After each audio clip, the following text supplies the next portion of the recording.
economic trends, from exercise and gardening to music, travel, recipes, sports, pets, real estate, media, and everything in between. And it's all sprinkled with a healthy helping of bad dad jokes and interesting fun facts to boot.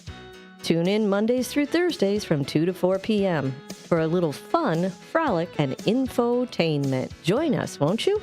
On WRMN. Talk time. Your hometown radio station since 1949. We are WRMN AM 1410, Elgin time, 12 o'clock. Breaking news at Town Hall. I'm Bob Agnew in Washington. In the latest setback to the U.S. brokered ceasefire in the Israel-Hamas war, the Netanyahu government announced today that the remains of 3 people handed over by Hamas in Gaza do not belong to any of Israel's hostages. Earlier today on the Salem News program, This Week on Capitol Hill with Tony Perkins. The Salem News program, This Week on Capitol Hill with Tony Perkins. Salem Radio Network talk host Mike Gallagher, reporting from Jerusalem, said this is the latest evidence of how difficult it can be negotiating with Hamas terrorists. I ask this question over and over again on my show. I just don't know how you negotiate with monsters. Right. I don't know how you have a peace deal with people who don't want to abide by any kind of an agreement. So it's complicated, it's delicate, but still joyful to be here for a few days on behalf of our friends at the International Fellowship of Christians and Jews here in our studios in Jerusalem. Hamas militants have released 1 or 2 bodies every few days, while Israel has urged faster progress. Public policy expert Matthew Continetti says despite the government shutdown, Congress was very busy this past week, taking a closer look at several Biden-era scandals. The idea that President Biden was not really running the country, at least certainly not toward the end of his administration, and perhaps for far longer.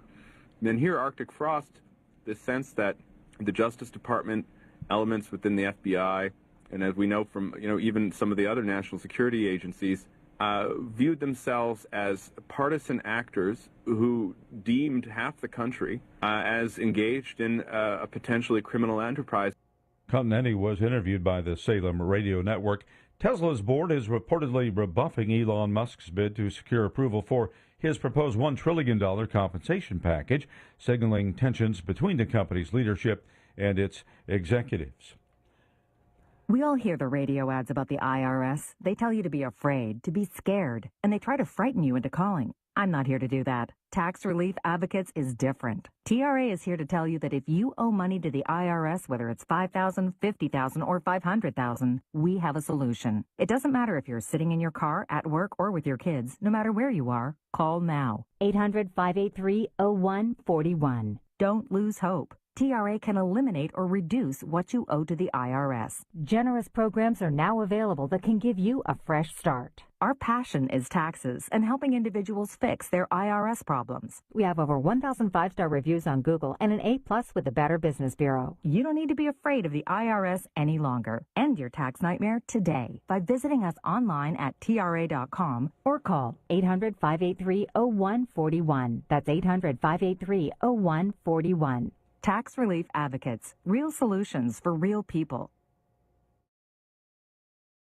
Trade talks with Canada have been on again, off again, and Bill Alexander reports that now they're off again. President Trump said on Friday the United States and Canada will not restart trade talks, and Canadian Prime Minister Mark Carney apologized to him for an Ontario political ad using former President Ronald Reagan saying tariffs spelled disaster. Trump says he likes Carney a lot, but what they did was wrong. The White House insists the ad was just the latest in a string of problems between the two countries. That is Bill Alexander reporting. Lululemon has entered its first ever NFL apparel partnership through a deal with Fanatics, marking its debut in fanwear for all 32 teams. The move diversifies Lululemon's product lineup beyond its core athletic apparel into the booming sports licensing market. They hope to reap big profits. Breaking news and analysis at townhall.com. There's a new report out on divorce in America. Here's correspondent Michael Harrington. It comes from the Pew Research Center, and it finds that the divorce rate is down and has been in decline since the 1980s. That sounds like good news, but it has to be considered against the backdrop of a parallel decline in marriage. Fewer people are getting divorced, but fewer people are getting married in the first place. The Pew survey also reveals that 1/3 of all people who have ever been married report their first marriage ended in divorce. Michael Harrington reporting. Qualcomm shares jumped more than 20% after the company announced its entry into the AI chip market. It's positioning itself to try and compete directly with industry leaders like NVIDIA and AMD.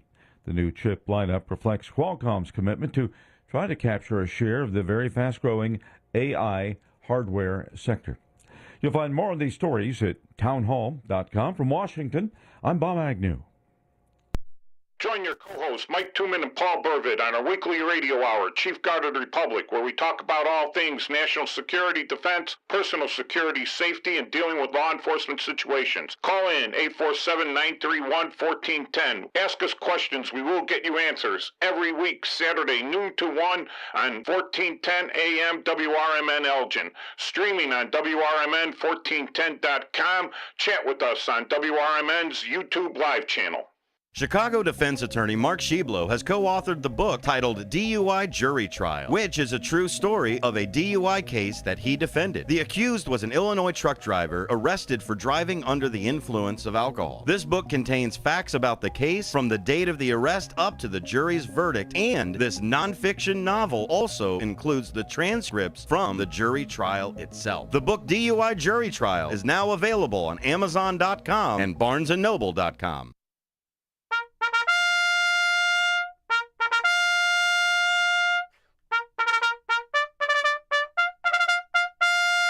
Fix bayonets, comrades. This is the Chief Guard of the Republic radio show with your co-hosts Mike Tooman and Paul Burvid every Saturday noon to 2 on WRMN 1410 AM, the Fox River Valley Media Network, streaming on WRMN1410.com. Studio call-in numbers are 847-931-1410 or text us at 505-926-1410.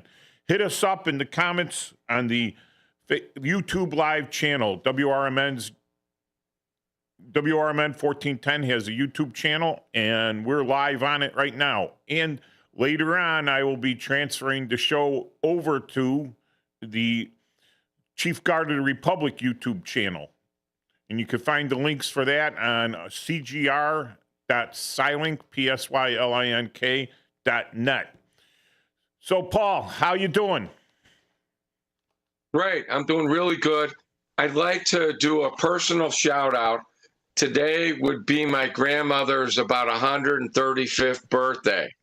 And actually next week would be our co-host Marla's father's 100th birthday. So I'd like to do a shout out to both of them. And after the show, I'm going to go take a ride to the cemetery and put a little pumpkin out for my grandma. So she'd be about 135 right now. Nice. And hopefully it's not, it's something that the deer can eat, because I know you filmed the deer there. Yeah, we're a big proponent on the local deer population, especially the ones out south around 111th Street. Yeah, at the end of the season, they throw all the pumpkins out in the field by me, and the deer come and eat them. Yeah, the deer really like the pumpkins. Yeah. So, what's your shutdown update? My shutdown update is the same. I don't. It's like another Sunday. So far, I guess we've reached a month of Sundays, and I don't know. Do we know anything more? Are they going to reignite the government again, or what's going on? I heard something that made sense and was reasonable. All right, and not reasonable in that it's whatever happens, it just makes sense. It's so Tuesday is an election, right? So it is. Yeah, but it's an off-season election. So it's local governments, like the states or cities or anything, and still you have the party alignments there. And I think at this time, having been through a month of it, and especially at the beginning of the month, with a lot of funds not being available and a lot of people not getting paid, federal governments, especially the essential workers who are there every day still haven't got paid. So they still got to pay for their gas, their commute, their everything else. You know, not everyone has deep pockets or 3 months worth of savings to live off of, right? So they didn't want to open the government just to make those paychecks immediate, because then they didn't know if they're admitting defeat or they're giving a victory to the other side. So I think they're waiting until Wednesday. That's a good, you know, there's, just as an aside, but it's really not an aside. You know, there's a guy that has a YouTube channel called Ford Boss Me, and he's a Ford guy, but he delves into, you know, common interest type stuff, and he's got a campaign going on where he's going to smoke meat and give it out. But he had an interesting video the other day. At one point, his family was on welfare, and actually I made a comment on his website.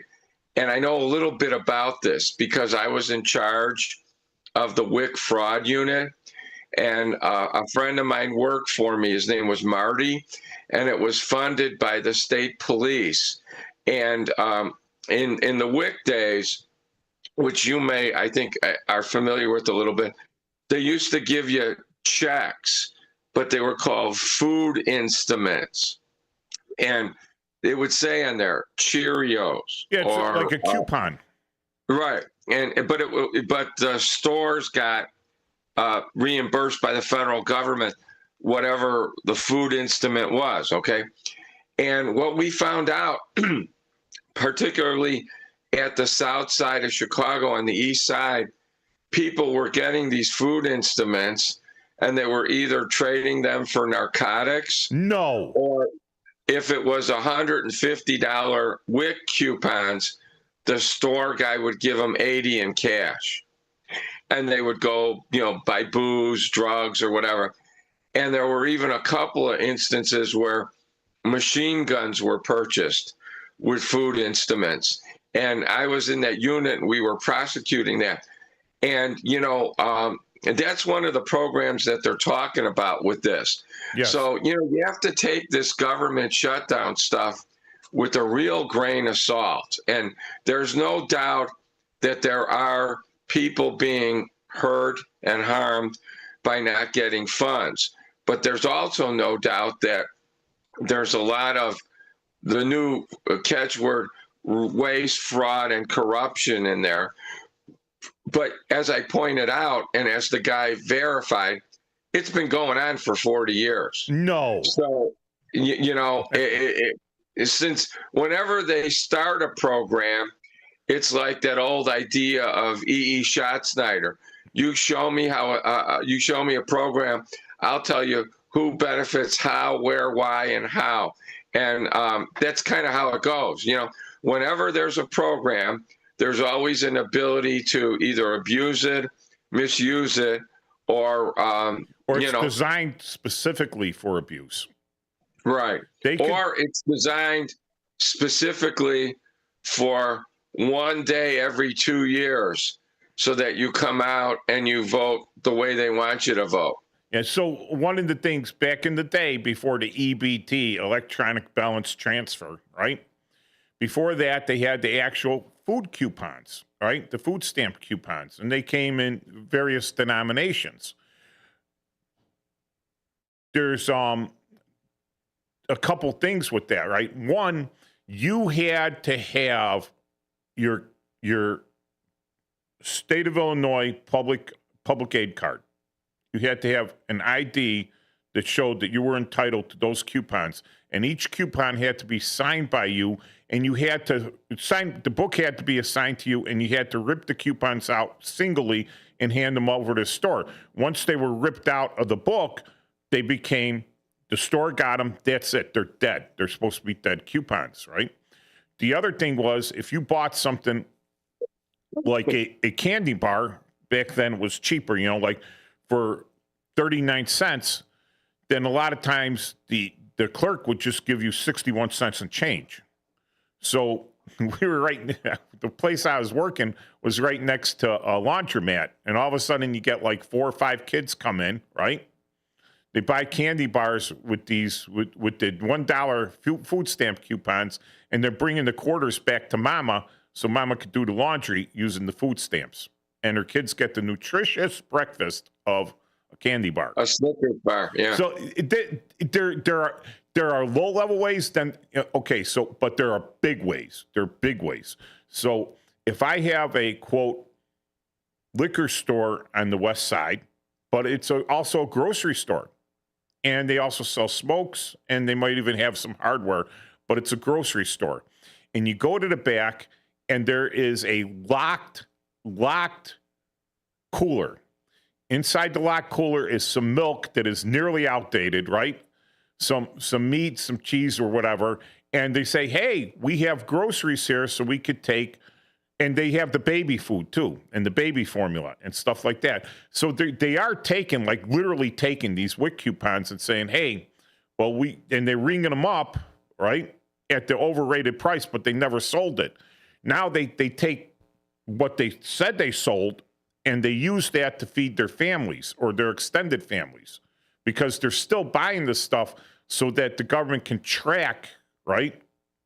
I can't say I sold 12 gallons of milk unless I actually bought 12 gallons of milk to sell, right? But the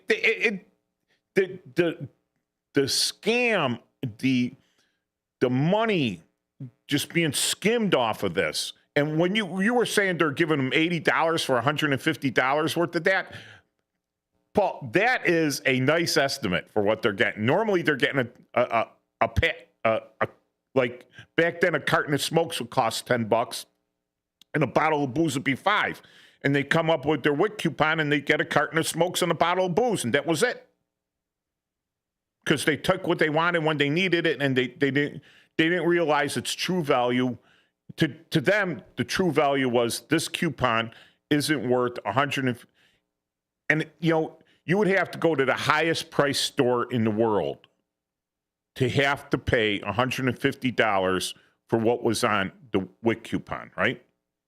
Right. It would be a couple gallons of milk, formula, cereal, right?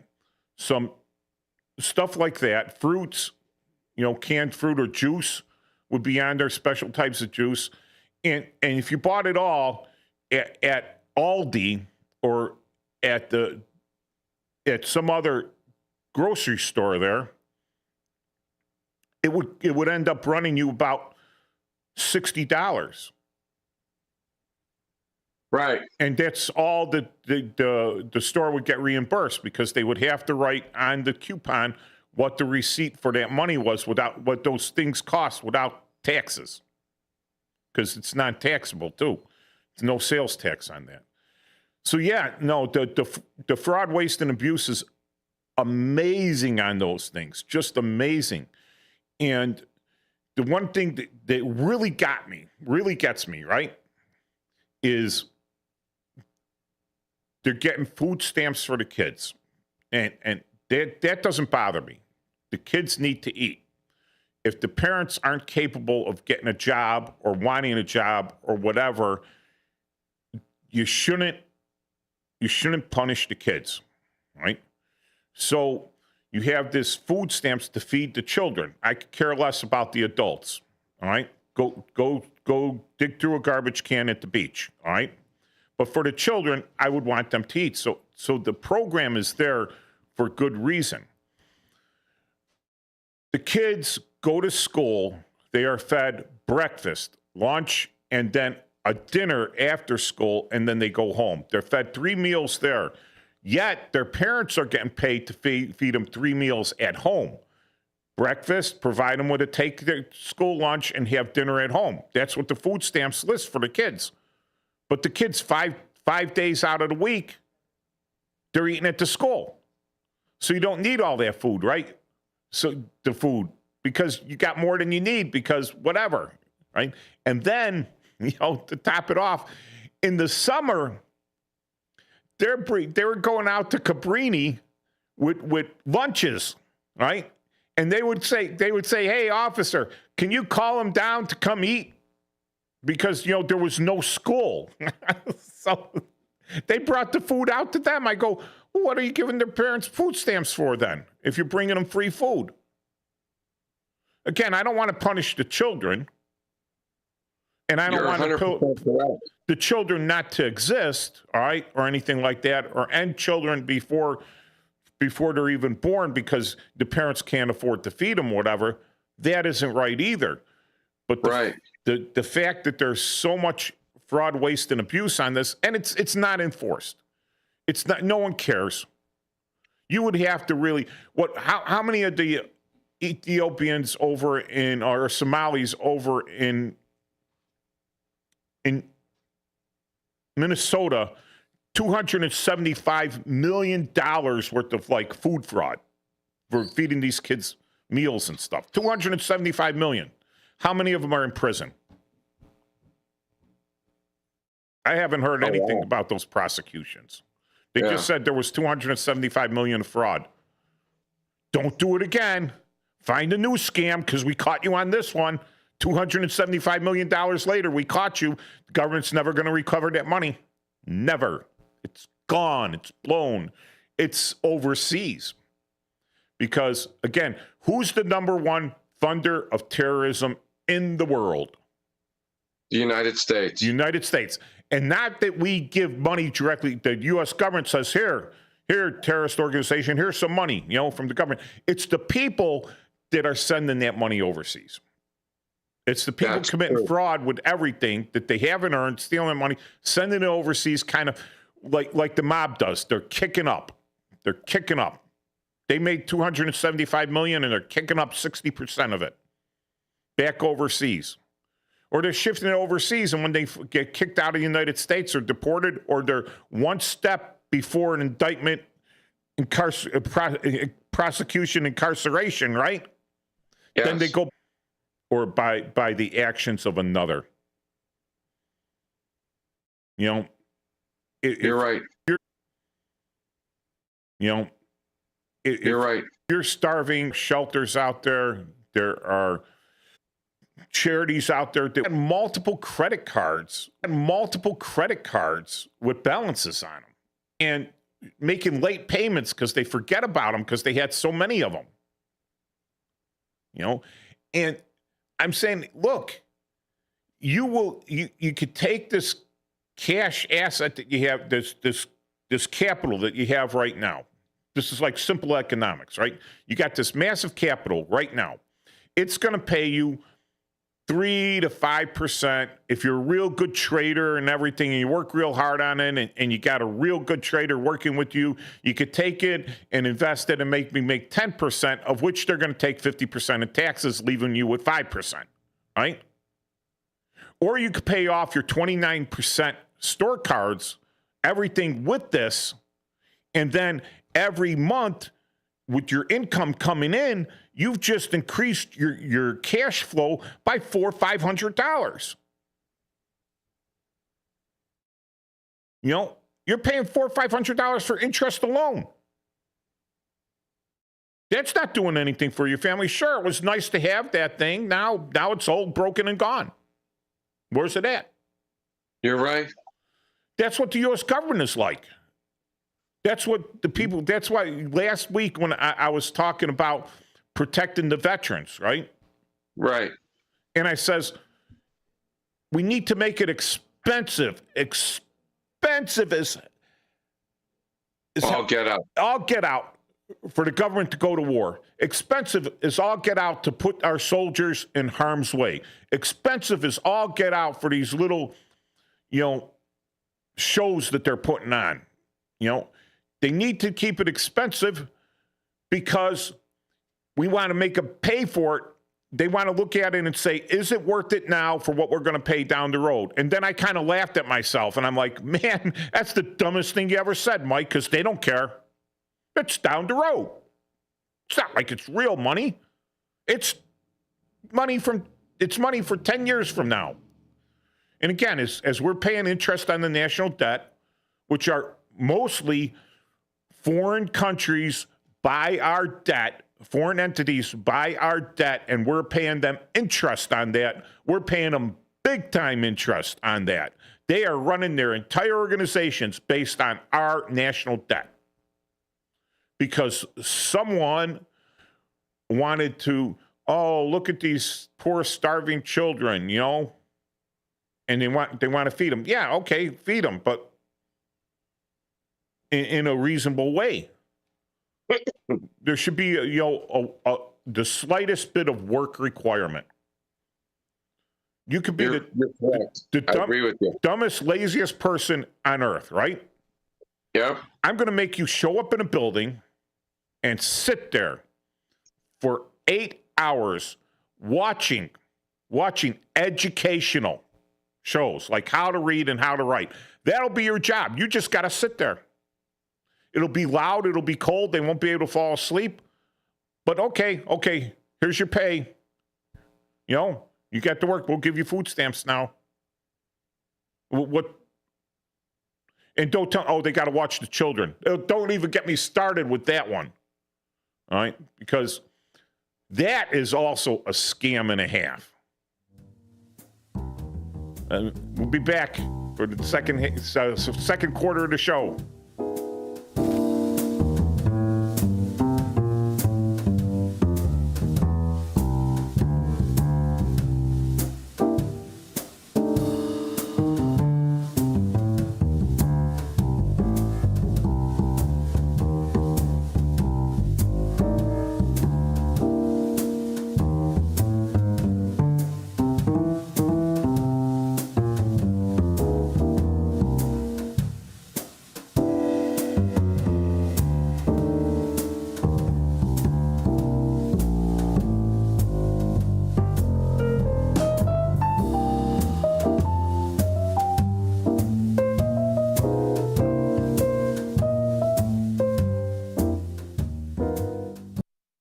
Want to read some action-packed, exciting pulp fiction? Read the works of Michael Tooman, now featuring their international crime thriller, I Married a Bot Madam. Available on Amazon in hardcover, paperback, and Kindle editions. The paperback is also available at other book retailers. Check out Michael Tooman's webpage at Scilink.net.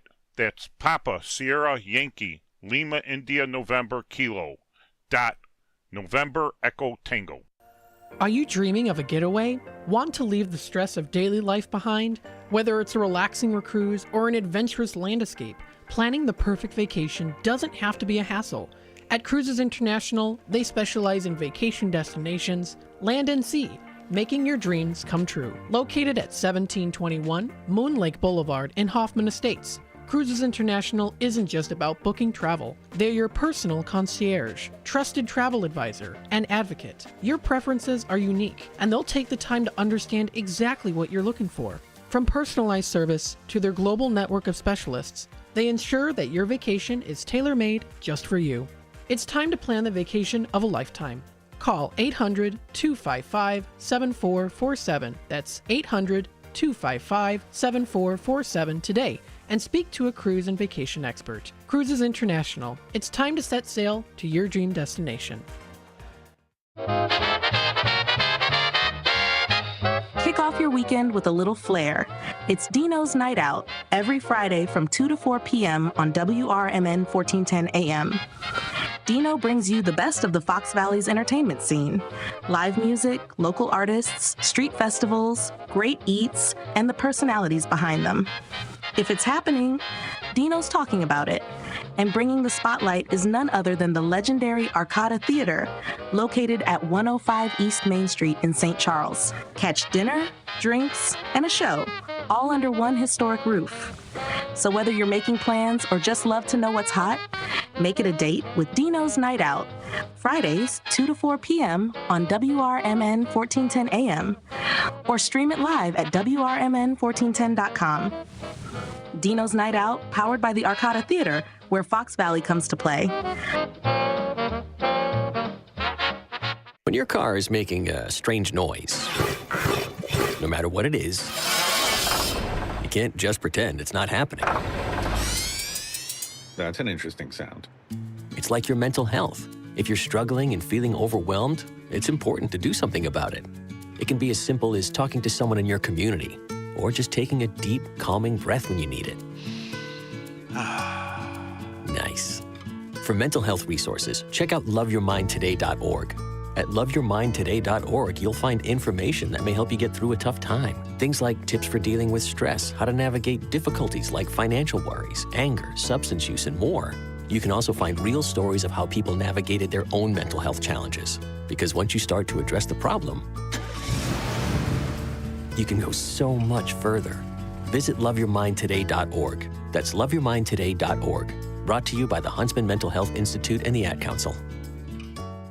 Join your co-hosts Mike Tooman and Paul Burvitt on our weekly radio hour, Chief Guard of the Republic, where we talk about all things national security, defense, personal security, safety, and dealing with law enforcement situations. Call in 847-931-1410. Ask us questions. We will get you answers. Every week, Saturday, noon to 1 on 1410 AM WRMN Elgin. Streaming on WRMN1410.com. Chat with us on WRMN's YouTube live channel.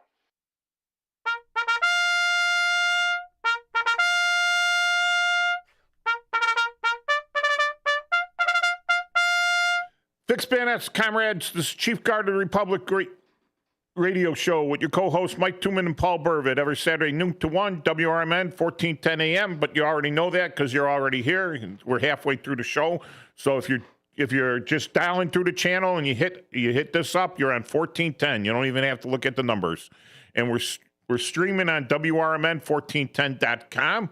So if your radio's kind of staticky or going in and out, take your cell phone, hook up to the Bluetooth, and go to 1410.com. You call us in at 847-931-1410. You can text us at 505-926-1410. If you want to see our smiling faces, so you could just go to WRMN YouTube channel, WRMN 1410, the YouTube channel out there, or you could see our shows uploaded in the future at Chief Guard of the Republic and the YouTube channel there.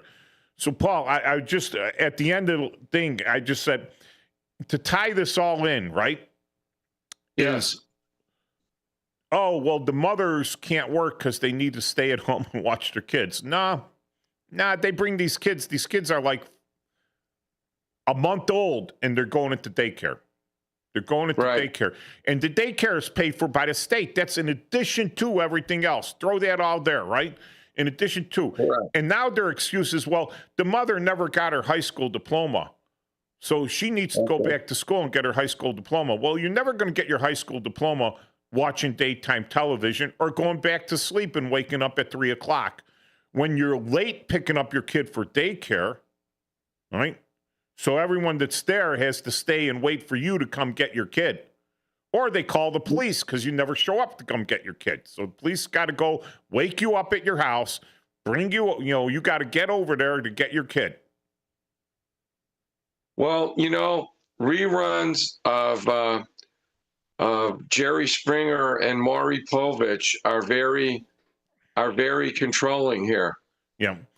I'm just saying that, they're throwing money. They're throwing good money after bad. At a symptom. Yeah. A symptom of a disease that can be cured by not throwing money at it. Correct. Laziness, right, can be cured if you're not being paid to be lazy. Yeah. All right. So, all right, so what I really wanted to talk about today was the nuclear testing that's going on. Okay. And that came out, it's like, and it was like, oh my God, oh geez. Nuclear tests, what's going to happen? The world's going to end because all of a sudden we're going to be in World War III. And it's the 1 in a billion chance there. The press is saying if everything goes bad, we're going to have, the 999,999,999 reasons are all good. but they found the 1 out of a billion that might go bad, right? I'd like those odds in Powerball or Lotto, but they're terrible odds. So, Paul, if you're going to, I have a lot of experience in this because when I was in college, I finished early and I needed a class called senior seminar, and they let me take it and do a paper on this. So I did a paper in 1980 about nuclear proliferation, and actually not much has really changed since then, because officially or unofficially, there's only 9 nuclear nations. That would be the Soviet Union or Russia now, the United States, China, France, the United Kingdom, Pakistan, India, and there's a 99% chance that Israel has it, and there's about a 95% chance that North Korea. Oh, North Korea definitely has it. Yeah. So the 2 main things in the area, believe it or not, and I did some research on this again this morning and last night.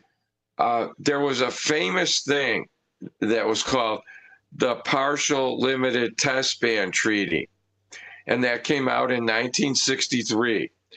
And one of the things is you don't test nuclear weapons in the atmosphere. Those are the signatories.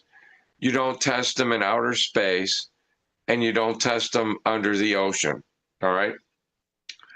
And believe it or not, a lot of countries didn't sign off on that. And the joke was that the Vatican didn't even sign off on that one. Okay. And then it got improved to be the Comprehensive Test Ban Treaty, and that was in 1996. Now, it's kind of interesting because that's been signed by 187 nations, but it's only been ratified by 178. And you want to bet which ones have not ratified it? The 9 big powers that have nuclear weapons. Pretty close. France did sign it. China didn't sign it. Iran didn't sign it. Israel didn't sign it. North Korea didn't sign it. Pakistan didn't sign it. Russia didn't sign it. And the U.S. didn't sign it. So I guess the United Kingdom and France are the only 2 that signed it. And then there was another treaty called the Treaty on the Prohibition on Nuclear War, and actually the Vatican signed that. And they signed the Comprehensive Test Ban Treaty finally in 2001. So what's interesting though is we used to test the weapons underground, usually in Nevada, not too far from Las Vegas. And we've stopped testing weapons now since, I think we have, since 1992 or 1996. And most of the other nations have stopped testing them. What they're doing is they're running huge computer models on it. And, presently there's various estimates, but there's about 5,000 warheads by these 9 countries. Okay. And I think the largest number are in Russia, and the second largest are in the United States, followed by China, France, the United Kingdom, and then India, Pakistan, Israel, and North Korea. So I've heard, though, that one of the things, I don't want to get into technicality on this, one of the things that makes the weapons go off are plutonium triggers. And we haven't manufactured those in a long time. And I think of concern to the government is whether the plutonium triggers will work. And I think that's why they want to start testing some to see if they have to reinstitute the line of preparing for them. So you have different types of warheads, right? Like everyone lumps the warheads into these the thermonuclear warhead bomb, the 20 megatons. Russians made a 50 megaton, right? But really anything over 20 megatons is moot, right? You're going to blow up just as big of a blow up. A 50 megaton might give you an extra couple yards in the crater, an extra couple yards, as opposed to 20 megatons. Oh, well, it's a little smaller, but you can't really tell, all right? Because at those explosive levels, you really hit that J curve level, all right? But the Russians like their 30 megatons, and but most of those warheads that you're talking about are atomic bombs. They're not the thermonuclear. They're not the fission bombs, right? So there's like two types. There's the atomic bomb from World War II that we dropped on Hiroshima and Nagasaki, and those are kilotons, right? So correct. I'm not gonna take time to explain the physics and everything to everybody on that, but those are measured in kilotons. So that's 1,000 pounds. 1 kiloton is 1,000 pounds. No, 2,000 pounds. So it's 1,000. It's like a 2,000-pound bomb. Yeah. No, wait. No, it's 1,000 pound bombs. It's 2,000 2,000 pound bombs. All right. So, yeah.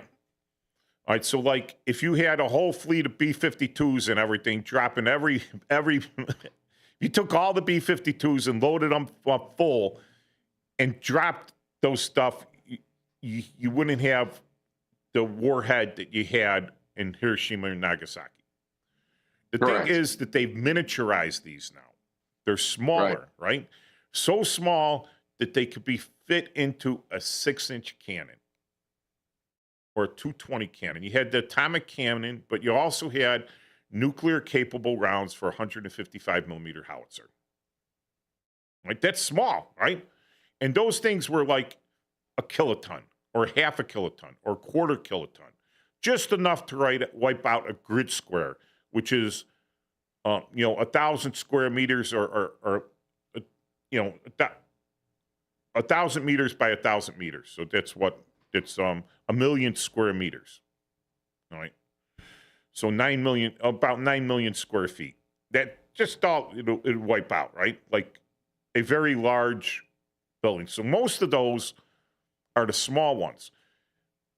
The thing with those is what you're talking about, the triggers, is the half-life on tritium, which is heavy. You'll hear about World War II and Hitler's, now Larry's going to get in, he's going to call in, all right, because I mentioned the H word, and I should have mentioned that guy. But the Axis was tested nuclear, and they made heavy water, which was water made with tritium hydrogen. So hydrogen normally has an atomic weight of 1. It's got 1 proton, 1 electron. Thulium is an atomic weight of 2. So it's got a proton and a neutron inside the nucleus, which makes it more unstable because that neutron wants to run away from the nucleus. Same thing with tritium, which has 2 neutrons. So it's very unstable. If you could split that causes a chain reaction because it sends out those neutrons really fast, which sets off the dense uranium or the dense plutonium to create the chain reaction. All right. They made a song about this called Neutron Love. Neutron Love. Yeah. So now thermonuclear, which is bigger, requires more, right? But you get a bigger explosion, because now it's causing fusion. It's actually causing these hydrogen atoms to combine, right, into helium. And when they combine that, it releases a ton of energy, more so than just splitting, the chain reaction splitting the uranium. It's called a fission, fusion, fission bomb. It creates a temporary little sun. Yeah. So, if you had a 20,000 rounds of ammunition, Paul. Let's say, you're going out to shoot rifle, shoot in a rifle competition, and it's all 223, all right, or 5.56, right? Whatever. Winchester. There's arguments over 223 versus 5.56. I don't know what the difference is, but someone may tell me. The chamber pressure. Okay, so you have this ammunition, and now you have a decision. I'm gonna go out and I'm shooting to be on the president's 100 or the governor's 40, right? Which the president's 100 is top 100 shots in the United States, whether civilian or military. Governor's 40, same thing, but it's for the governor, right? You want to make sure that all of your ammunition is good, or that there's a good chance that your ammunition is good. So you can't fire it all, right? You're going to do a random sample. You're going to do a random sample, but right, based on manufacturer and lot numbers. You're not only are you going to shoot it, right, actually fire it, but you might want to even take it apart and find individual components that might have gone bad. Correct. Like the powder went bad, or the primers. The primer cap went bad, or they weren't crimped or something, or they got wetter or something. Correct. The same thing goes with these smaller nuclear devices and the bigger nuclear devices. You're not so much testing blowing up the whole bomb, right? You might just be testing to see if those triggers work. Because without the trigger, it's not going off. It's not even a dirty bomb. So you want to test components, and then you're going to say, well, these components were all made at this company during this time, and one of them failed. If one of them fails, what do you do with the rest of them, Paul? You start testing them. You get rid of them all. You don't even bother with testing them. You get rid of them all and you replace them all. You're talking about millions of dollars worth of weapons, right? That your country might want to rely on this, right? Want to rely, so you want it to make sure it works. If you have one failure in 1,000, that's unacceptable. You got to pull them all, and you got to put in new components that have not proven to fail. That's why you're testing these things. You're testing components. If one of them fails, you got to replace them all. You can't play the odds, because, again, you said there's only 5,000. We probably have about 3,000 of those smaller nuclear warheads. If one of them fails, overall, it's cheaper to replace that one component in 3,000 items than to have 100 duds that you don't know which ones are dud. Or you pull the components and you test all the components. But if one failed, right? If one, you're testing them, you're not testing them by a continuity check or something, right? You're testing to see if they actually work. And if one actually fails, the only way you can test it is that the one doesn't work, right? So you take a random sample. If they're all passed, then you're playing the odds that they're all good, right? But if one of those random samples fails, I'm not playing those odds. I'm replacing all that stuff. I'm replacing all those components. Correct. Like the main thing they got to go through is, and here's the thing: these things have electronics in them, right? Electronics, boards, things corrode, right? You just can't take a flashlight, throw in the old alkaline Everlast batteries, or what is the bunny batteries, right? Ever ready batteries in it, and sit it on the shelf for 10 years and come back and you open it up and it's all corroded. It's not working now, right? Correct. Anything electronic, batteries, keeping it up, timers, everything, you don't do the cold starts, is subject to entropy. It's all subject to entropy. It's just a matter of time. These things aren't going to last. It's not this mysterious space stuff where it comes down and look, it's been in orbit. It's been in orbit for 10,000 years. It came down and still works. It's highly unlikely. Be nice if it did, right? But without the testing, you can't be sure. Now, if your competitors are testing their stuff all the time, right? And they're finding faulty components and they're replacing all the components. They are inferring from that you have faulty components too. And if you're not testing it, then they're just inferring that your stuff is degrading because they look at theirs and said, well, we had a 10% failure rate on this component, this, that, everything else, but we replaced all the components. So now we're pretty sure we got a 99.9% effective rate on our nuclear arsenal. Whereas our competitors didn't do it. And when we add up all the components that failed, spreading them out across the whole group of these, right? We estimate that now our competitor there has only a 25% possible, he has a 75% probable failure rate. That doesn't make for good deterrence. So if we're not, yes, it's expensive to test. Yes, the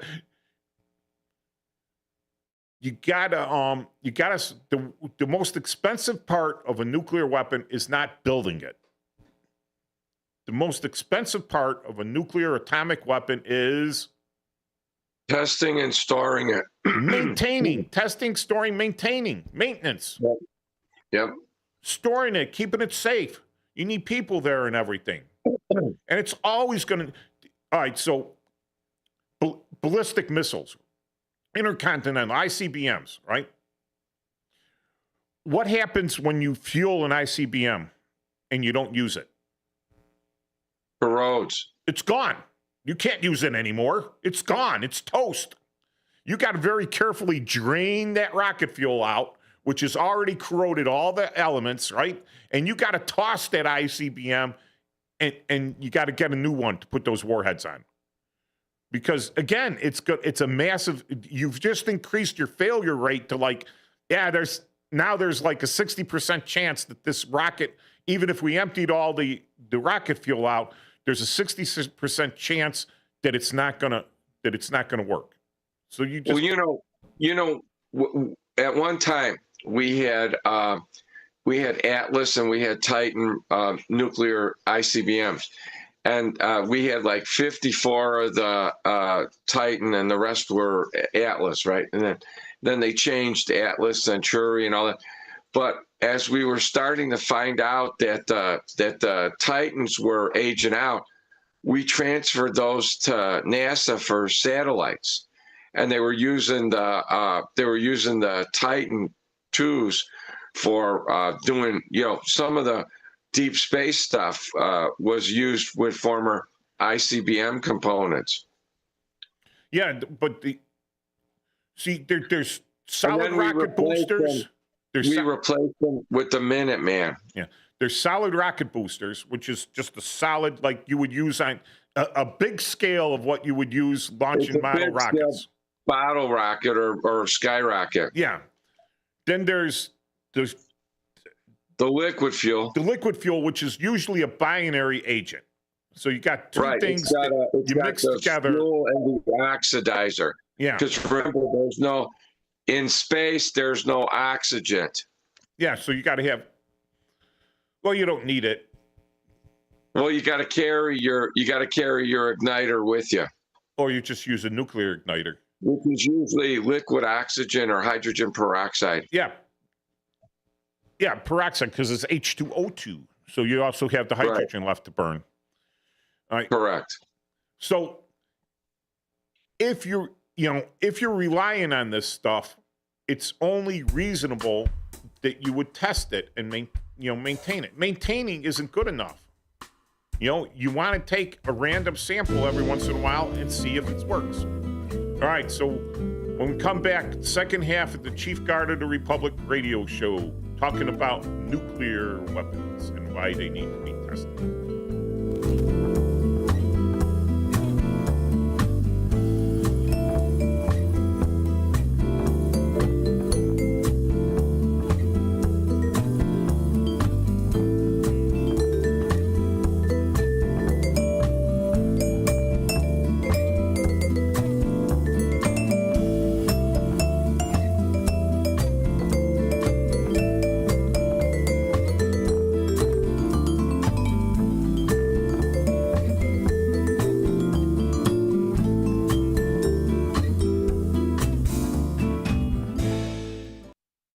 Want to read some action-packed, exciting pulp fiction? Read the works of Michael Tooman, now featuring the international crime thriller, I Married a Bot Madam. Available on Amazon in hardcover, paperback, and Kindle editions. The paperback is also available at other book retailers. Check out Michael Tooman's webpage at Scilink.net. That's Papa Sierra Yankee Lima India November Kilo dot November Echo Tango. Join your co-hosts Mike Tooman and Paul Burvid on our weekly radio hour, Chief Guard of the Republic, where we talk about all things national security, defense, personal security, safety, and dealing with law enforcement situations. Call in 847-931-1410. Ask us questions. We will get you answers. Every week, Saturday, noon to 1 on 1410 AM WRMN Elgin. Streaming on WRMN1410.com. Chat with us on WRMN's YouTube live channel. Your hometown radio station since 1949. We are WRMN AM 1410 Elgin time, 1 o'clock.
When disaster strikes, flood or fire, every second counts. At Emergency Construction Group, they specialize in immediate response and same-day service for any residential, commercial, or industrial emergency across the Chicagoland area. With over 30 years of experience, they've got the expertise, manpower, and equipment to handle any size loss fast. They follow strict IICRC guidelines to restore your property the right way, the first time. Their team values transparency, constant communication, and strong ethical standards because your peace of mind matters. Licensed, bonded, and insured, they're here for you 24/7, 365 days a year. Call 855-4ECG now. That's 855-432-4669. Or visit their website at emergencyconstructiongroup.com and let Emergency Construction Group put your life back together one step at a time. That's Emergency Construction Group. Your satisfaction is their passion.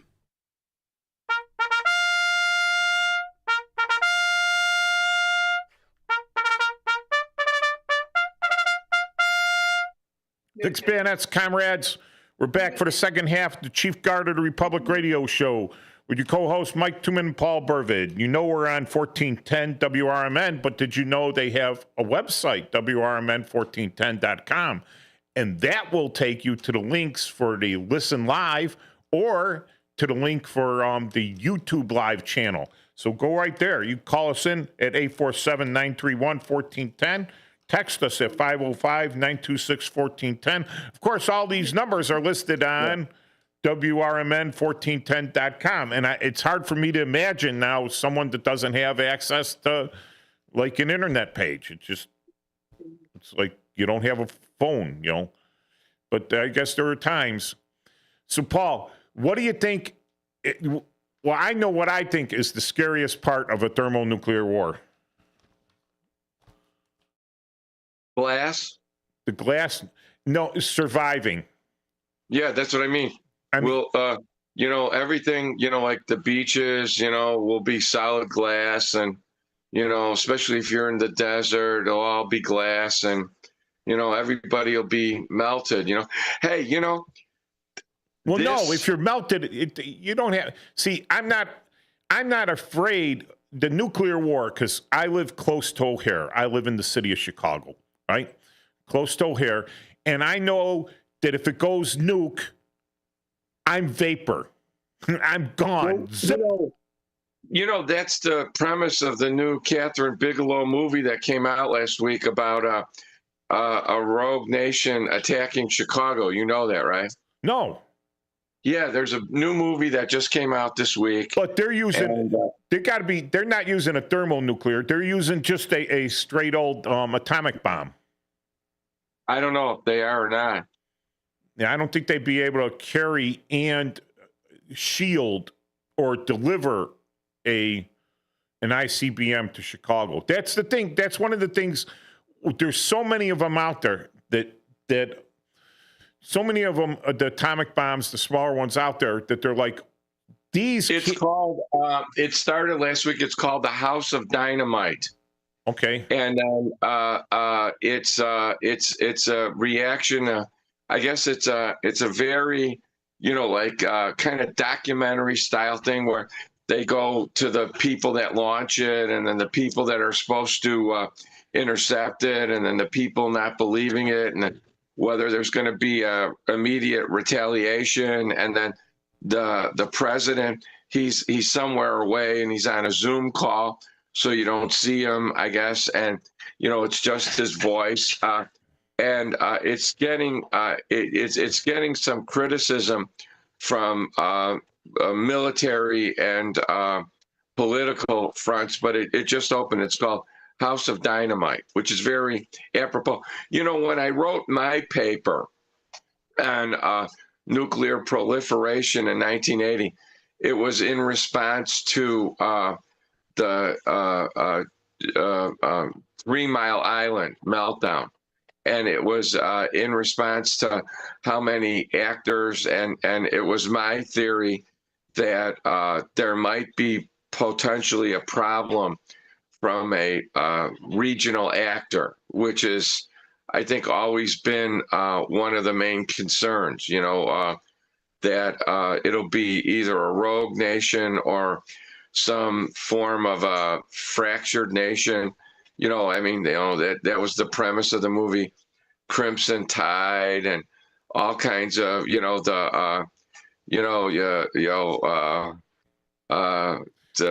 Dr. Strangelove and. Well, that wasn't a rogue. That was.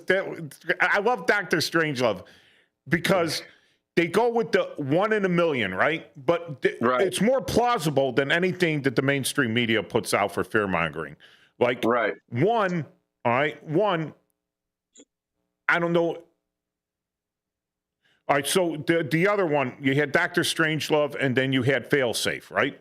Correct. I can't remember exactly which one. In one of them, the Russians initiated a jamming program that jammed the electronics, but it sent a false go message, right? That these planes got the go message. They were on, they would fly just outside of the Russian airspace. They would fly Soviet patrol. Excuse me. All right, Soviet airspace. All right. Yeah. I want to make clear difference. I think that was more like fail-safe. That one. But see, they created this problem, right? They created the problem, and now what's happening? Oh, holy cow! All these aircraft are coming in, and we can't recall them. Or we recall some of them, but some of them got jammed, right? So they couldn't be recalled, right? So now we got to shoot them down, or we got to help the Soviets shoot them down. And Dr. Strangelove... That's Dr. Strangelove and Failsafe both. They get this plane makes it through, It's like, here it comes. But the problem with Dr. Strangelove was that there was what the Soviets didn't say is they had a doomsday bomb. Right? Right. If one nuke went off, it was going to vaporize the atmosphere. They're talking about that. They're still talking about that now. Our whole system back then was called MAD. It was mutually assured destruction. Yep. Yeah, and that's what kept the checks and balances on everything. But if you got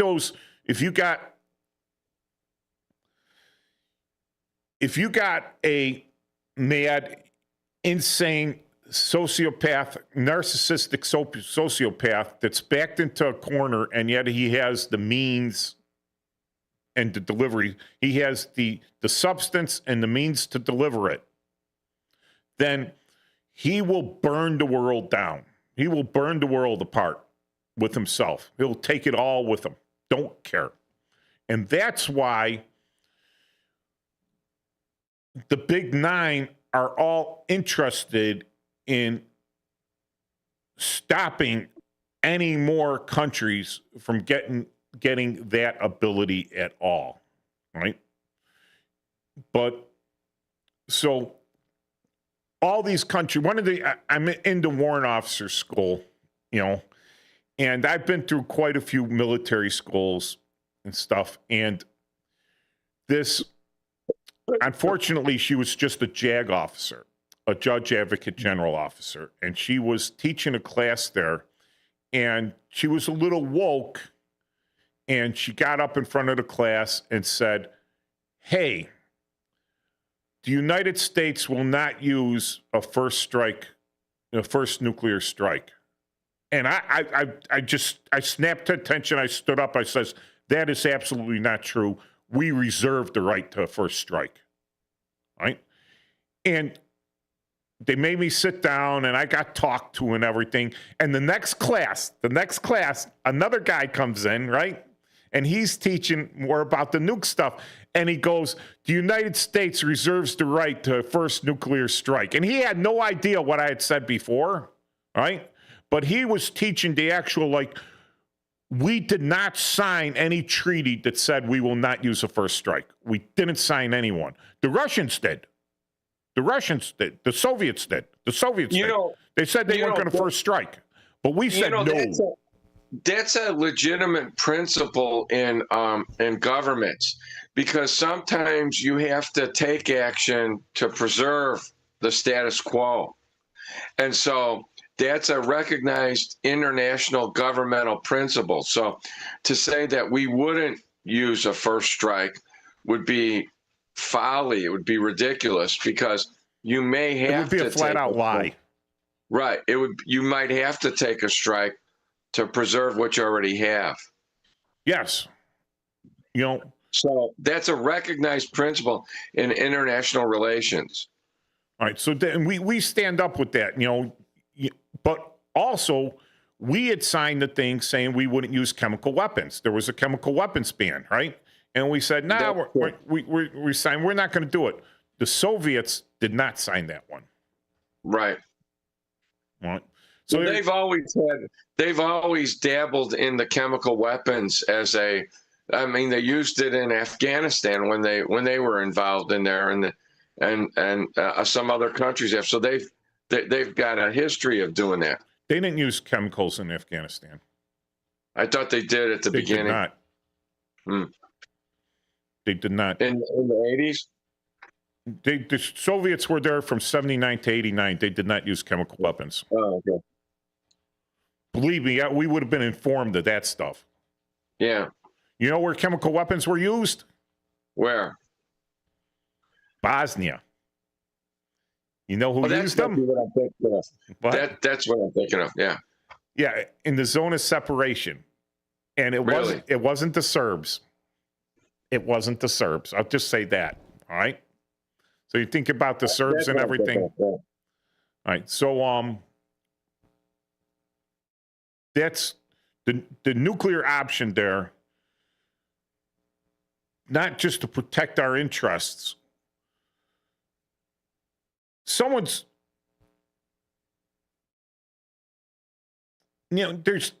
You'd have to be.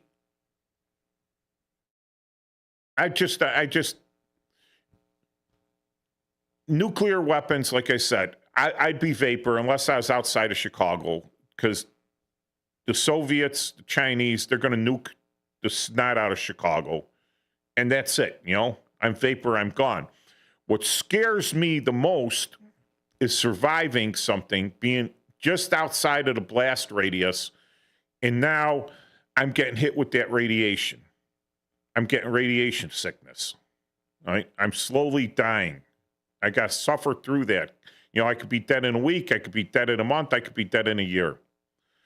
The same thing with the, so one of the things we learned about tactical nukes, the small ones that'll wipe out a grid square, sometimes you're going to be required to move your forces through that grid square to accomplish a mission, knowing full well that you'll absorb so much radiation that even if you complete your mission, you're a walking dead man.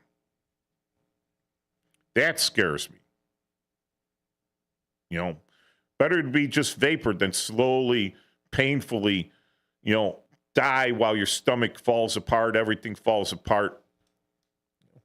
The small ones are the ones you got to worry about. The big ones,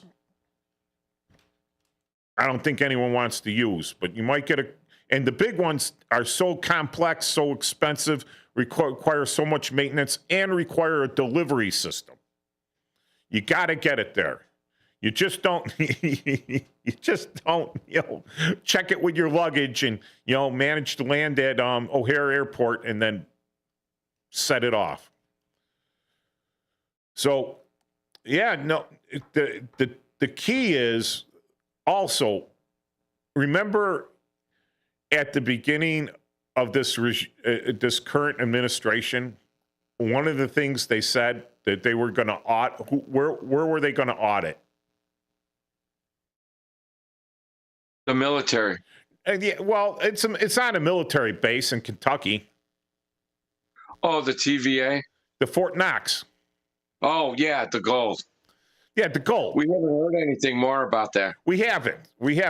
And people will go, why? Because they haven't bothered to audit it yet? All right? Or they audited it and it's a big nothing burger? Or they audited it and it's scary what's not there, right? And now they're trying to figure out where the indictments, and you have to do a forensic investigation of where all this stuff may have went. So there's massive complications again when you say something like when we talked about the Epstein list. being a glitter skunk bomb, right? Right. That they're just waiting for you to release that because they're prepared. They're prepared with all sorts of stuff to just ruin you, just go after you. Like I said, it could be one innocent person in there, but a significant innocent person that someone put the name in the list, made allegations or whatever, and this person has absolute proof of their innocence.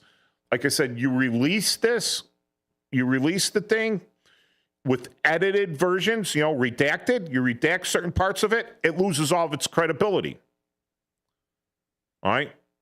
You release it unredacted, knowing that a section of it is purely false. Now you're liable.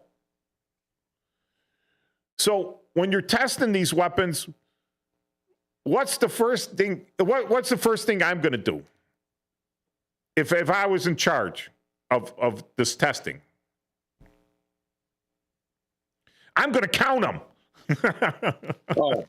I'm going to travel to everywhere where they're at, and I'm going to want to see them. I'm going to want to see the serial numbers.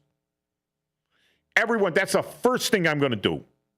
And if some are missing, all right, that might be sensitive information there that they're missing because you don't want to cause world panic or something. But now you really want to find those things. You really want to find them. You might want to rendition whoever had anything to do with it until you find the things, because at this point, are the ends going to justify the means? Probably. You got a weapon out there to kill possibly millions of people, but I'm not saying that has happened, but that's the first thing. So we're in Afghanistan, and the genius commander that I fell under at the time, all right, he decides that he's going to sign for all the property that the unit we replaced had left us, right? And you got to do that. You got to sign for the property. You got to say that rather than go lay his hands physically on all this property to make sure it was there to check the serial numbers. Some E4 specialist, lower enlisted guy, hands him a piece of paper, which is the property book, and says, here, sign here. And he signed for it all. There was a lot of it missing. A lot was missing. And they just got away with, oh, we didn't lose any property. They knew the stuff was gone, but they knew this guy was a goof. So they got away with it. So the first thing, if we haven't tested in 40 years, and this stuff is just sitting on the shelves, we're hoping it works, how has it been maintained? Has it all been maintained? Has it been maintained through contractors that said, oh, yeah, we'll replace all those, burnt out boards? Well, there's 3,000 of them, but they only ordered 2,000 components. Did they replace them all? No. But did anyone know that? Did anyone care? It was contracted. Did anyone check? So yeah, we should be testing these things. And no, they're not going to blow them all up. I don't think they're going to blow up a thermonuclear bomb under Nevada, a 20 megatonner. But I do think maybe the odd kiloton might be blown up here or there. Just to say, hey, it works. But it's going to be components. It's going to be components. Right. Maybe you take one and you dismantle it and you test the uranium to make sure that it hasn't degraded to the part where it wouldn't be effective. You're definitely going to have to replace the tritium. But I'm not a nuclear scientist. I just play one on TV, and all my nuclear plants have meltdowns.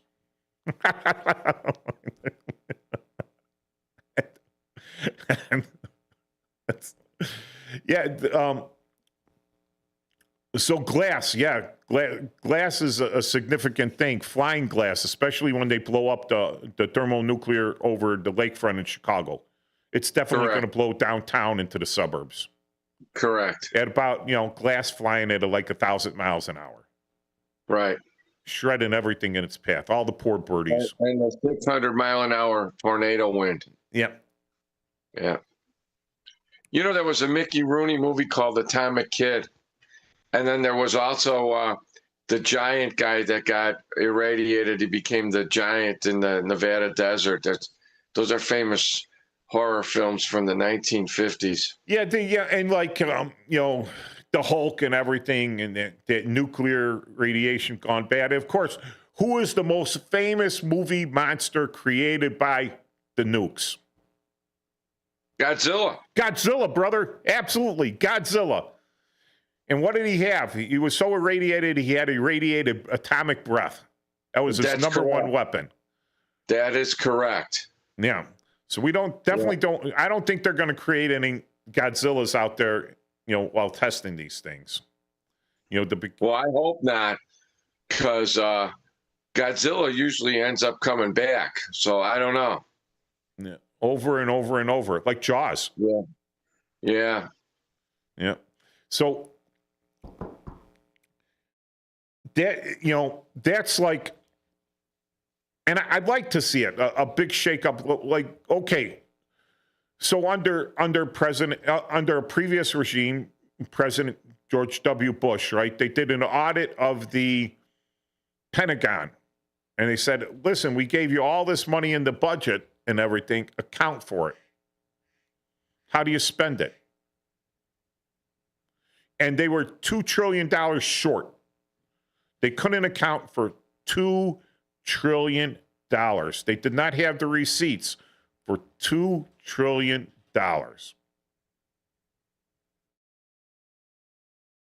Right? So that should wake something up. This stuff needs to be audited again. There was, we had sort of like out of control spending for almost like 8 years, then a slight pause, a slight slowdown, and then another 4 years where there was no auditing of this stuff. It just kind of disappeared. It was just like burning money. So on top of the nuclear testing and everything, we need to test a lot of our equipment. Just the equipment that's standing there, ready to go, needs to be tested and checked out. We need to audit that and go through it. If you go and travel with the military with DTS and everything, you got to have the receipts. You got to fill out the forms. You got to say everything before they pay you a dime. You got to fill this all out, and it's got to be verified, right? And then they pay you back your expenses for traveling. And it's all receipted, and they won't give it to you as a lower enlisted or a lower guy unless it's all receipted. But somehow it gets up to the big levels, and there's just no accountability. It's time to cut the hemorrhaging, and it's time to audit. It's time to test. It's time to test. I think what would be the next big thing, Our communication systems need to be tested. Our defense systems our defense systems all need this all costs money, and people don't see the benefit towards it. I mean, all right, I have these M1 Abrams tanks, right? Electronic equipment, everything's all this classified stuff, engines, everything. And I have 1,000 of them. How much? It's going to cost me a lot of money to do services to make sure all that stuff is in top-notch working order, to overhaul all that stuff, right? Any seals that need to be replaced, spark plugs, whatever, electronic components, things that wear and tear, the tracks, gears, transmissions, everything that wears and tears on that, gun barrels, to take those 1,000 and to spend the money to make sure they're all up to date, right? As opposed to buying a couple new ones. Like, I got 1,000, I don't know whether they're going to work, but I bought 5 shiny new ones. But now the general goes, oh, I got 1,005 now. But the first 1,000, I'm not sure if they're going to run. The new 5, yeah, that's great. They'll run. Where do you spend your money? All right, we'll be back for the last half of the show. Hopefully someone will call in and tell me I'm completely wrong. I won't be mean. I'll be respectful.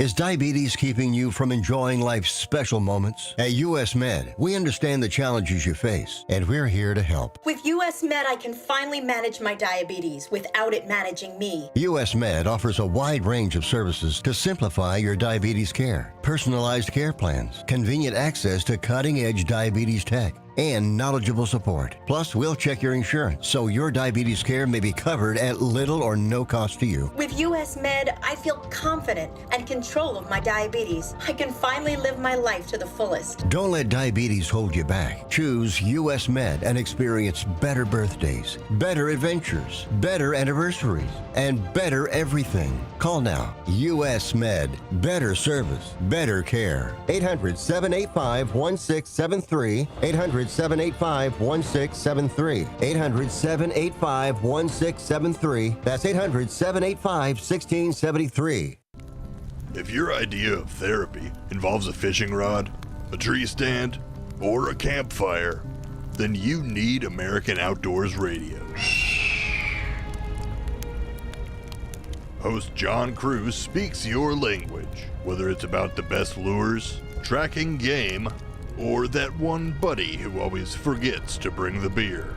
John's got the tips to sharpen your aim, the hacks to pack lighter, and the stories to keep you entertained. Again, that's American Outdoor Radio with John Cruz. Saturdays at 7 a.m. on WRMN 1410. Or stream it at WRMN1410.com. Get ready to outfish, outhunt, and outcamp 'em all on American Outdoor Radio with John Cruz.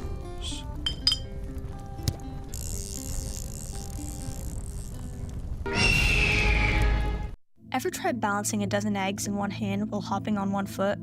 Or maybe juggling cats while riding the unicycle? Sounds ridiculous, right? But guess what? That's exactly what texting while driving is like. Your human brain only has the capacity to focus on one thing at a time. So when you're behind the wheel, give driving your undivided attention. Don't drive distracted. A message brought to you by the National Highway Traffic Safety Administration, Project Yellow Light, and the Ad Council. When it comes to orthopedic and spine surgery, Prime Healthcare St. Joseph Hospital in Elgin leads the way. Recognized by U.S. News and World Report as a high performer across multiple surgery types, we offer advanced and minimally invasive procedures supported by state-of-the-art imaging technology. Our expert surgeons and compassionate care teams are here to help you move, heal, and live better every step of the way. St. Joseph Hospital in Elgin, exceptional care close to home.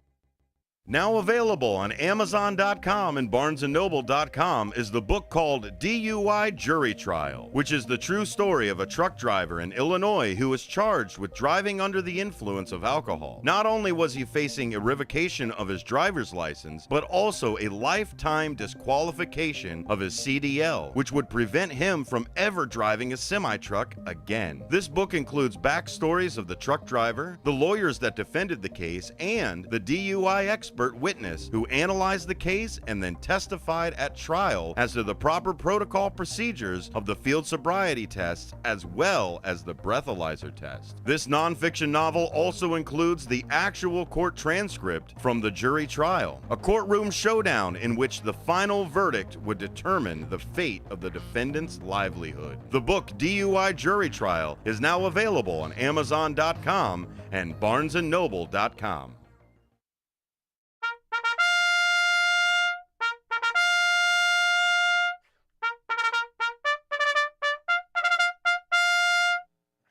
Fixed Bayonets, comrades, Chief Guard of Republic Radio Show with your co-hosts Mike Tooman and Paul Burvid coming at you from WRMN 1410 AM. You can find us at WRMN1410.com. We're out of Elgin on the Fox River Valley Media Network.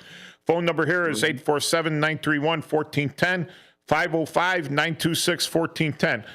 So getting back to like a cost-benefit ratio of this stuff.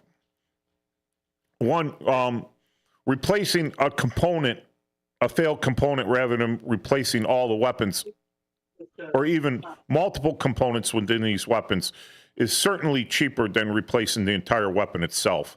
Unless you could build a replacement cheaper than the components you're putting in there, right? Well, I'd say unless you're give a big political donation to a bunch of senators, and they want it. Yes. The pork is always there, right? Yeah, but yes, you're absolutely correct. If it's cheaper to replace the unit than the component, you always go with the new unit. But if it's cheaper to replace the component, you go with the component. Yeah. And so one of the things we can't do with atomic weapons and thermonuclear weapons, what's the one thing we can't do? Well, we could, but I think the rest of the world would frown on it. Test them in a real life scenario. Sell them. We can't sell them. Right? Okay. We can't sell them. We're not going to sell them to anyone, right? Okay. No, we're not going to sell them to Ukraine. We're not going to sell them to Israel or Palestine. We're not going to sell them to anybody.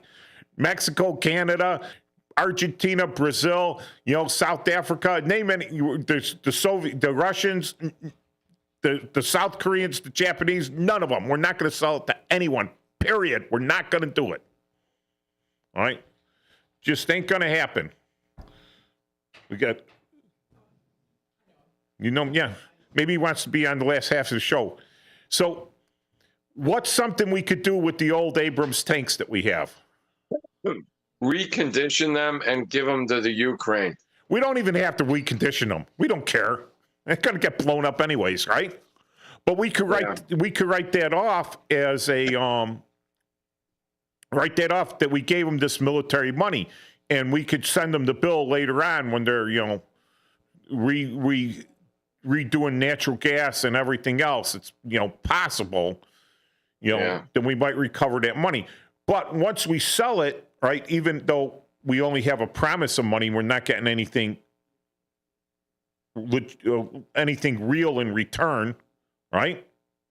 Except the promissory note, right? We have a reason to build new ones. Right? We have if we give them all these old tanks, rather than put our people through rehabbing them all to make them up to grade, U.S. tanks. They've been doing that with the B-52s. They were doing that with the M113s, the cracker boxes.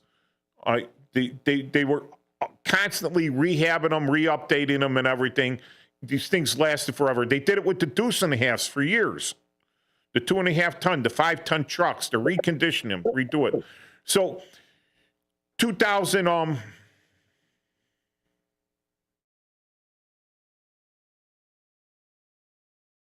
trying to think what year that was. 2021 comes along, right? Yeah. And we got billions of dollars worth of equipment in Afghanistan. Billions of it in Bagram, just sitting there. Armored personnel carriers, helicopters, trucks, all heavier weapons, everything. It's just sitting there. And some goof at some level says, well, it's not worth bringing home. He said it. It wasn't worth bringing home. One, because you would have to take that stuff, load it on aircraft, and fly it back somewhere to Germany. All right. Fly it back somewhere where we had a status of forces agreement, park it there, rehab it there, or do whatever, right? Instead, we just leave it there saying the cost-benefit ratio. But you don't look, like I said, they don't look down the street. When it happens, now you just give your competitor free weapons, free equipment. And if they want, they could just take it and sell it to Iran, Pakistan, Turkmenistan. They're landlocked, so they have, or China, right? They have a limited amount of countries they could trade with because they don't have a navy, and they don't really have an air cargo carrier either. So they have to rely on using their few train lines and roads to get the stuff out. But they could do that, right? And we just left that behind. We're not going to abandon nuclear weapons like we did with that stuff. But the thing is, now that stuff, we could have blown it up. It would have been cheap. would have been real cheap to blow it up. Just blow it up, Just sit there and have range practice at the Bagram Airport and just blow this stuff all up before we left. That would have been better than leaving it for your competitor. Right? If we were to abandon an area where we had a lot of atomic weapons or thermonuclear weapons, what do you think we would do to those first? Even though we're not going to use them. Bring them home. We bring them home. Take them apart. This is dating back to the early days of warfare, right? And just watching the movie Gettysburg for the probably a 500th time. It's a great movie, right? But the first thing the infantry does, if it overruns a artillery position, is it turns the guns, your own guns, on you. Because it wasn't that complicated to throw powder in, throw a ball in there, throw the fuse in there, fire it off, and now they're using your own guns against you. So in order to keep that from happening, the artillerymen always carried iron spikes, because most of these cannons were bronze or brass. And they would, even if they're iron, right, they would take that spike, they would put it in the fuse hole for the cannon, and then they would slam it down with a sledgehammer so that, the enemy couldn't use your cannons against you. That's the last thing you're supposed to do before you fell back, right? And what they used to do when they came with breech-loading guns, when they were getting overrun, rather than leave the gun behind for the enemy, they would take the breech out and they would throw it somewhere or take it with them. Because you don't want the enemy to use that stuff. Or they potentially blow up the breach by putting some explosive in there. Yeah, that takes more time. Yeah. Intentionally creating an opening. So that was weird. So with that stuff, yeah, we got AI talking to us. The only people they're calling us in to disagree. Oh, Jeff's called in. Jeff Walzama is Tui. Hey, Jeff. All right, I'm glad you caught that, Paul. Anyway, so Dennis was on, and so was Brandon. Yeah, loyal listeners to the show here. So I think the key takeaway from both parts of the show, where we're talking about public aid, government assistance, is that not only do you need to audit it, like you're auditing the nuclear weapons, atomic weapons, you need to go through and do a maintenance, like Social Security. They had people born like 200 years ago, supposedly were still getting a check, that the government was printing a check to. I don't want to push that too hard, because I have hope. I have hope that, I'll be getting it for 200 years. You know what I'm saying? There is that hope. I don't want to foreclose that, but yeah, it's kind of amazing how people would be getting Social Security when they would be alive like 150 years before it even came into existence. You know what I'm saying? Yeah, that doesn't mean that they didn't pay in their fair share. But, that being said, I did run into a couple of guys that were lawyers that were still working, and they were in their like 90s, and they started practicing law like the year Social Security came into effect. You know what I'm saying?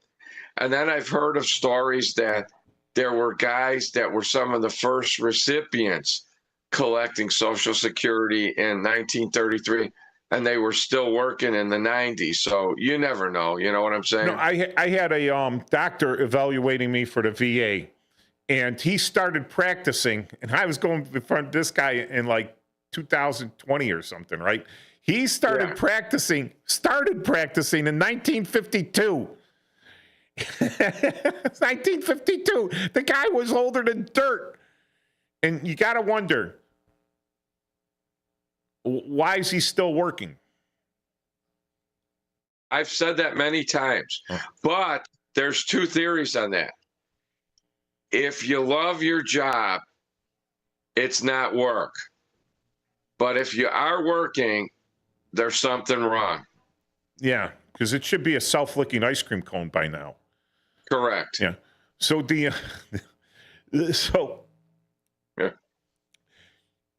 once you take out the fraud, waste, and abuse, right? Yeah. There's a second thing that not only, okay, so there was a problem in a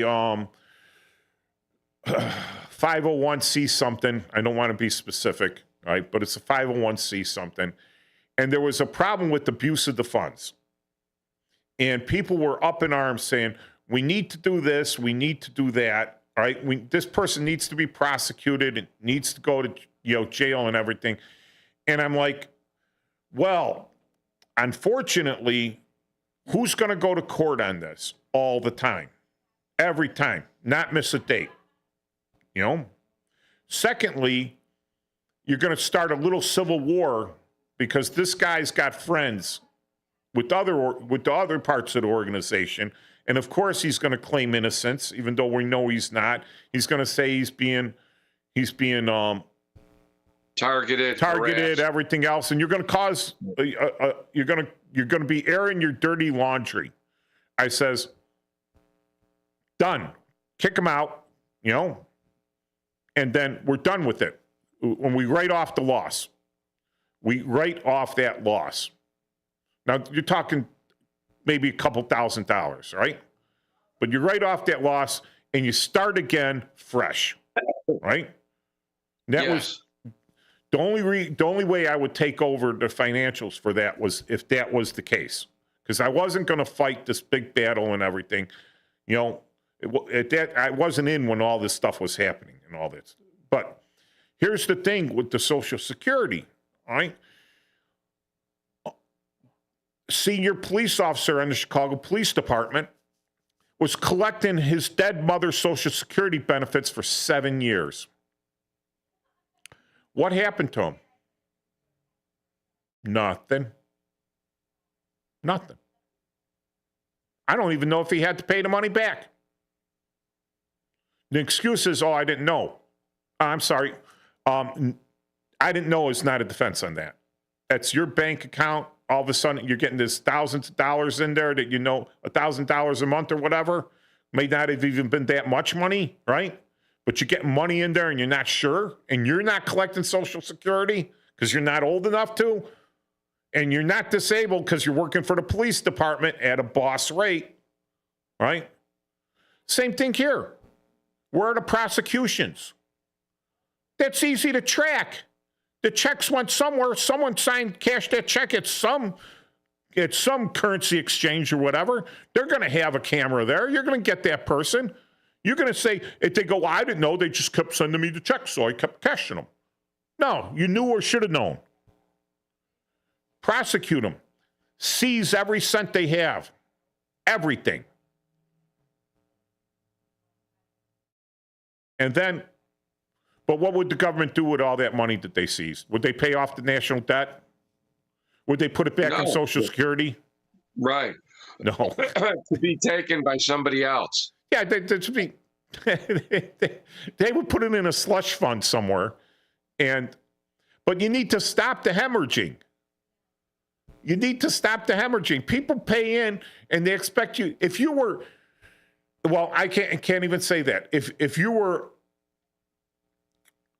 a guy invested in your company, if you had a couple people invest in your company, like you want to open up a restaurant or anything, right? And people came in and ate and just walked out and never paid, and you didn't want to bother with them or confronting them. But now you're losing money because you're not getting paid and everything, but you keep allowing this to happen. Your partners will come and sue you because you're fiscally irresponsible, right? That's how it should be, yes. All right. The government does the same thing, and no one cares if they're fiscally irresponsible. Well, in some corners, they're expected to be fiscally irresponsible. True. Because we perpetuate the idiocy, you know? Well, you remember the original 60s television show, The Addams Family, right? I do. Gomez Addams, what was his profession? A lawyer. He was. And how did he make money? Wasn't he shorting something or doing something like that? No, he was so inept. He was like the worst lawyer ever that companies would hire him so they would take a financial loss for tax purposes. Okay. So he was so inept that he would gloriously lose. The company would want to lose money, and he would lose the money. So, like in the producers, right? Yeah. Their scam was you're selling 1,000% of the company. Yeah. So 1,000% of the company, but it only works if it flops. But it was correct. How do you pay everybody back? Exactly. Yeah, but if it flops, you don't have to pay everyone back. Right. So, yeah.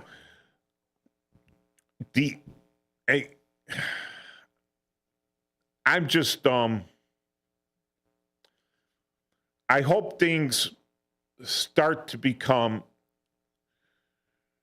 not just personal responsibility, but when you're elected or put in a position of authority, I'm not even saying of the trust, authority, that you have the responsibility to make sure that everything is okay. You know, I mean, we are so in need of a balanced budget amendment, you know, where you can't shut down the government because the budget's going to be balanced or it's not going to be. You know, right. And you just get that, right? You just have to do that. And so everyone's got to say, you know, we can't kick it down the road. You know, if we get, and like I said, with tariffs, I'm getting it right, going all the way back into the tariff talk, if your money that's supporting your government is coming in from tariffs, right, then you want to know that you have a good enough economy that your people could buy foreign goods, and they could buy it at such a rate that they're paying that the foreign companies can pay the tariffs to the U.S. government. They're not going to send this stuff here and take a loss unless they want to take a loss, right? They're going to send it here to make a profit. And if they have to pay the government, have our government shake them down to pay them, sort of like the mob, right? So that they can operate in the United States, sell their stuff in the United States. Right. Then the citizens aren't getting taxed. So it's behooving to the citizens to be as productive as possible to get rich, because the government's not going to take your stuff, and you're selling you're buying your foreign luxury items or any items that you buy, you're paying the tariff on because you're making more money. Then you got in order to keep a good economy going in the United States so you can make more tariff money, you have to have production in the United States too. And if you're only collecting some tariff money from the steel, right? But you're not producing steel in the United States, and people don't have jobs, then they don't have the jobs to pay for the foreign steel. You know, it's a thing there. But I still think that you have more, the government has more skin in the game with tariffs than they do with income taxes. They'll just raise income taxes and say, we're going to tax. When Clinton raised taxes on the rich, he says, I'm going to raise taxes on the rich, right? One reporter asked him, only one, right? Said, define rich. And Clinton said, a family of four earning more than $30,000 a year. Does that sound rich to you, Paul? No, that sounds... He raised taxes on everybody. Everybody. And he just said, well, you're rich. Well, why are you rich? Because you have 2 shoes. That's my definition of rich. If you're not walking around barefoot, you're rich. It's a definition how you define the word. I'm going to raise taxes on the rich. Well, who's rich? Well, everybody's rich. Somebody's taxes on everyone. See, you could just do that. It's not benefiting your economy. It's depressing your economy. But then you're giving the money to people that pay no taxes at all. None. Correct. It's being redistributed. Does that give them any incentive to work or make more money? No. It gives them incentive to tax the rich more so they can get more. Right. And yeah, so there's the rich. Senators are paid and bought for, so are not all.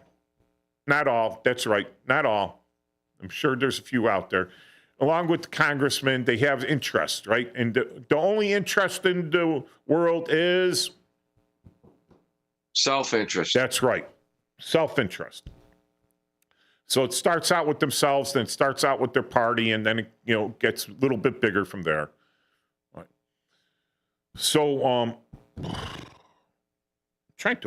where was I going?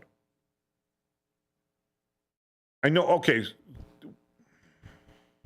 Auditing the programs and then taking the funds and applying them in a way that doesn't allow them to be obfuscated again.